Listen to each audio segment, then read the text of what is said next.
कार्यक्रम का आयोजन करना आसान होता है, लेकिन उस कार्यक्रम में समा बांधना काफी मुश्किल होता है। लेकिन आज जो अक्षय समिति ने जो पंडाल यहाँ पर लगाया है गणेश उत्सव के लिए, लोगों को इकट्ठा करने के लिए आकर्षित किया है, वहां पर समा बांधने के लिए हमारे पास ये दो कहे तो नृत्यांगनाएं मौजूद हैं। इन्होंने आज ऐसा समा बांधा कि सब यहाँ झूम उठे हैं। सबसे पहले इनका नाम जानेंगे और इनसे पूरी चीजें जानेंगे कि आखिरकार ये कला कैसे और कब से शुरू हुई है।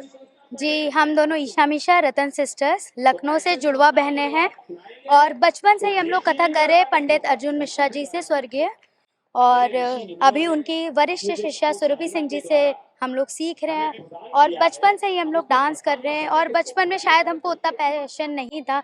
ये जैसे जैसे हम लोग बड़े होते गए वैसे वैसे एक अंदर से भावना उत्पन्न हुई कि नहीं, हाँ, इसमें भी कुछ कैरियर है, इसमें भी हम लोग कुछ कर सकते हैं। और लोगों को सबसे बड़ी बात आकर्षित करता ही है डांस, और नृत्य हमको इनर पीस देता है। और भगवान के दरबार में था तो हमने मना बिल्कुल नहीं किया। हम लोग तुरंत, आंटी ने हमको, प्रिया आंटी ने, जिन्होंने ऑर्गेनाइज करवाया है पूरा, प्रतीक भैया ने, तो उनके एक बुलाने पे हम लोग। और रही बात बप्पा जी की, तो हम लोग हमेशा भगवान के लिए तत्पर रहते हैं। कभी कभी कहते हैं कि हम लोग रोज मंदिर नहीं जा पाते, पूजा नहीं कर पाते, लेकिन हम लोग अपने नृत्य से, उसी के माध्यम से अपनी पूजा कर लेते हैं, उसी से साधना कर लेते हैं। और बिल्कुल कह सकते हैं कि अक्षय समिति का इस बार का जो थीम था वो काफी बेहतरीन था, क्योंकि पूरे लखनऊ में काफी अलग है।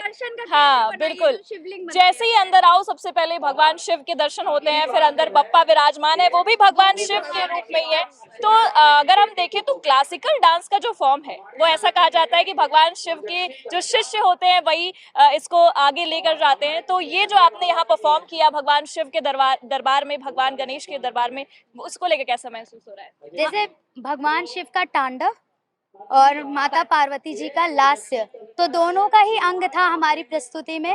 शिव स्तुति जो हमने की, जिसमें भगवान की आराधना, और तांडव का स्वरूप भी आपने देखा तो कवित के बोलों में जो लास्य है, भाव, तो दोनों ही दिखता है। जो अर्धांग है, जो शिव है तो पार्वती है, तो दोनों का ही उस मिक्सचर दिखता है उसमें।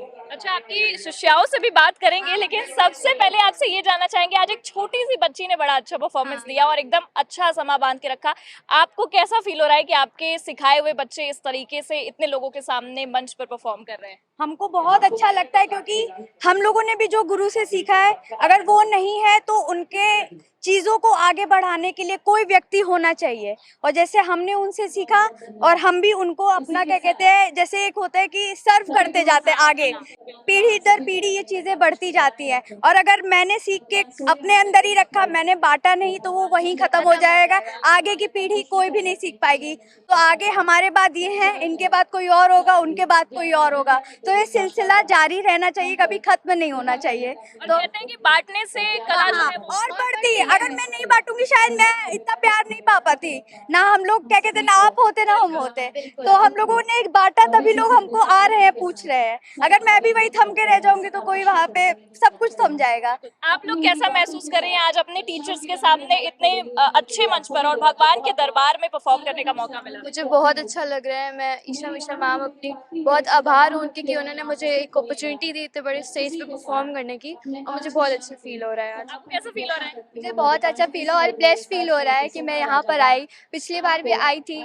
भगवान का आशीर्वाद मुझे ऐसे ही बना रहे और हर बार मेरे को मिलता है यहाँ पर। बप्पा के आगमन से ही विघ्न हरने का जो कार्यक्रम था वो शुरू हो चुका है, लेकिन इस कार्यक्रम को और बेहतरीन बनाने के लिए हमारे साथ डांस टीम भी मौजूद है, जिन्होंने इस कार्यक्रम को और भी दिलचस्प बना दिया है। अक्षय पंडाल के जो डांसर्स हैं उनसे हम बातचीत करेंगे। यहाँ पर लोग मौजूद हैं। सबसे पहले हम जानेंगे कि कौन सी टीम है और किस किस गाने पर आपने बप्पा के आगमन के साथ साथ इतने दिनों तक काफी अच्छा माहौल बनाकर रखा। हमारे ग्रुप का नाम दयानंद ग्रुप है और दयानंद गर्ल्स इंटर कॉलेज से बच्चे आए हैं, बच्चे परफॉर्म करने जा रहे हैं और बप्पा के बहुत सारे भजन का रिमिक्स बनाकर बच्चे परफॉर्म कर रहे हैं। आप इनसे ही पूछिए एक्साइटमेंट क्या है इनकी।